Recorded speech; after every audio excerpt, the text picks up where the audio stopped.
ओम शांति सुप्रभात। अमूल्य आत्मिक संतान जो माने कि एई पुरुणा पतित व्यक्त शरीर एवं व्यक्त दुनिया ठारू ऊर्ध्व को जीवार पुरुषार्थ करुछंती सेमानंकु अंतरर सहित ईश्वरीय शुभ अभिनंदन शुभेच्छा सुस्वागत। उमंग आउ उत्साह एपरी शक्ति जहाँकि प्रत्येक व्यक्ति को खुशी बा आनंदरे उड़ीबा पाई डेणा भली कार्य करिथाए। मानसिक एवं शारीरिक शक्ति जोगई थाए, चाहे से दुर्बल शरीरधारी ही थाउ बा शारीरिक अक्षम होई थाउ। गोटे छोटिया सत्य उपाख्यान टी कहिबी। आमर नूतन घर तैयारी कार्य चली थाए। शिशुपालगड़ पथुरिया माटी नियो खोला हेबा बेले सेथिरु बड़ बड़ पत्थर मान बाहरु थाए। सेगुड़ी को कार्य चालुथिबा परिसर बाहर को आनिबा पई केही आग्रह प्रकाश करू नथांती कामेका माने। परंतु एते बड़ बड़ पत्थर नुहे जे जहाकू अणा जाई पारिबो नाही, मिलमिशी सहजरे भी कढ़ा जाई पारिबो। किंतु आग्रहर अभावरु समस्ते पछघुंचा देउथांती। सेमानंक भितरे जणे मध्यवयस्क अति पतला व्यक्ति कार्य करुथांती, जी कि मते देखिले रामभक्त हनुमान भली आंठू माड़ी बसी पड़ी जय श्रीराम कही विराट प्रणाम टीए जनांती। मु कहिली, अरे हनुमान गंधमार्दन पर्वत उठे आनिथिले, आमर एते जण महावीर अछंती सामान्य पत्थर को हटई पारु नाहंती। यह सुनिबा क्षणी सही पतला व्यक्ति जनक खंडे मोटा बाउंस साहाय्य बड़ पत्थर खंड को गड़े गड़े बाहर को नहीं आसिले। तांको देखा देखी समस्ते मध्य लागिगले। चाहू चाहू सबु पत्थर खंड मान बाहर को आसीगला। कहिबार तात्पर्य जे तांको ठारू बलशाली व्यक्ति जहा करि पारु नथिले केवल उमंग आउ उत्साह भरी देवारु तांको शरीर रे काहू जेपरी अमाप शक्ति माड़ी आसिला। कारण मानसिक स्तर रे से निजकु शक्तिशाली अनुभव करिनेले महावीर हनुमानंक भली। तेणु बड़रू बड़ कार्य मध्य तांकु नगण्य भली मने हेला। वर्तमान समाज रे सही आत्मिक शक्तिहीन हो जाइथिबा कारणरू समस्ते स्थाणु हो जाइछंती, अर्थात पांच विकार रूपी रावणर गोलाम हो जाइछंती। तेणु भगवान आसी समस्तंकु उमंग आउ उत्साह रूपक डेणा लगेई पुनश्च संपूर्ण मुक्त विहंग रूपरे उड़ेइबार कार्य करुछंती।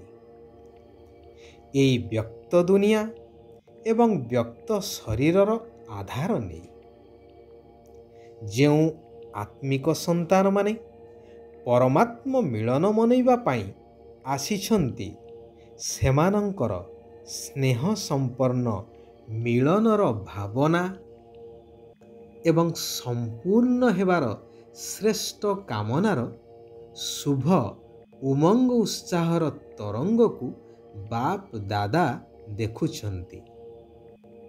एठारे कही रखे बाप दादा अर्थात निराकार शिव बाबा ब्रह्मा बाबा बा दादा तांको सहित मिसी आत्मिक संतान मानक सहित मिलन मनौछंती। एई आरावली पर्वत श्रेणी रे जार नाम रखिछंती मधुबन। अनेक बार आसीथिबा एवं प्रथम थर मिलन मनौथिबा संतान मानंकर मध्यरे उमंग उत्साह भरी रहिछि। ତେବେ ବାବା କହୁଛନ୍ତି ଜ୍ଞାନ ଯୋଗ ରୂପକ ଡେଣା ତ ସମସ୍ତଙ୍କ ପାଖରେ ଅଛି, କିନ୍ତୁ ପ୍ରତ୍ୟକ୍ଷ ସ୍ୱରୂପରେ ପ୍ରତ୍ୟେକ କାର୍ଯ୍ୟରେ କିପରି ବି କାର୍ଯ୍ୟ ହେଇପାରେ, ଚାହେ ବାସନ ମାଜିବାର ହେଇଥାଉ, ଝାଡ଼ୁ ସଫା କରିବାର କାର୍ଯ୍ୟ ହେଇଥାଉ ବା ସାଧାରଣ କର୍ମ ହଉ, କିନ୍ତୁ ସେଥିରେ ମଧ୍ୟ ଉମଙ୍ଗ ଉତ୍ସାହ ସ୍ୱାଭାବିକ ଏବଂ ନିରନ୍ତର ହେବା ଉଚିତ। ତେବେ ଉମଙ୍ଗ ଉତ୍ସାହ ଦ୍ୱାରା ଦେହଧାରୀଙ୍କ ସ୍ନେହରେ ବାନ୍ଧି ହେବା ଅନୁଚିତ, କାରଣ ଏହା ଲକ୍ଷ୍ୟସ୍ଥଳରେ ପହଞ୍ଚେଇବା ପରିବର୍ତ୍ତେ ଆହୁରି ଲକ୍ଷ୍ୟ ଭ୍ରଷ୍ଟ ହିଁ କରେଇବ। ତେଣୁ ପରମାତ୍ମା ସ୍ନେହର ଅନୁଭବ ହିଁ ଦ୍ୱନ୍ଦ୍ୱରୁ ମୁକ୍ତ କରେଇ ପାରିବ, ତେଣୁ ଏବଂ ଲକ୍ଷ୍ୟସ୍ଥଳରେ ମଧ୍ୟ ପହଞ୍ଚେଇ ପାରିବ।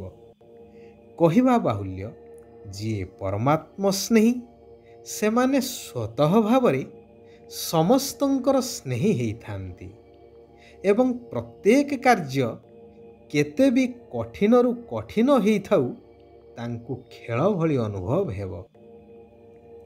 ସେଥିପାଇଁ ଉମଙ୍ଗ ଉତ୍ସାହକୁ କାୟମ ରଖିବାକୁ ହେଲେ ଭଗବାନ ପ୍ରତ୍ୟହ ଯେଉଁ ମୁରଲି ଶୁଣାଉଛନ୍ତି ବା ଶ୍ରୀମତ ଦେଉଛନ୍ତି ତାହାକୁ ନୋଟ କରିବା ସହିତ ଅଭ୍ୟାସ କରିବା ଦରକାର।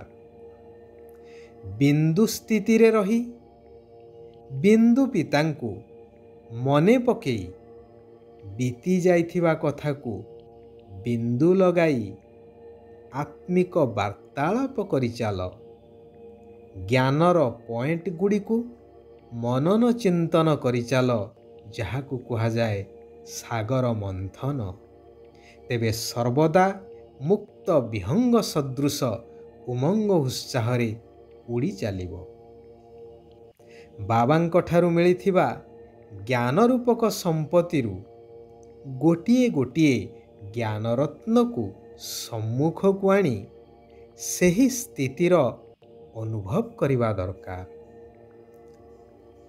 ଯେତେବେଳେ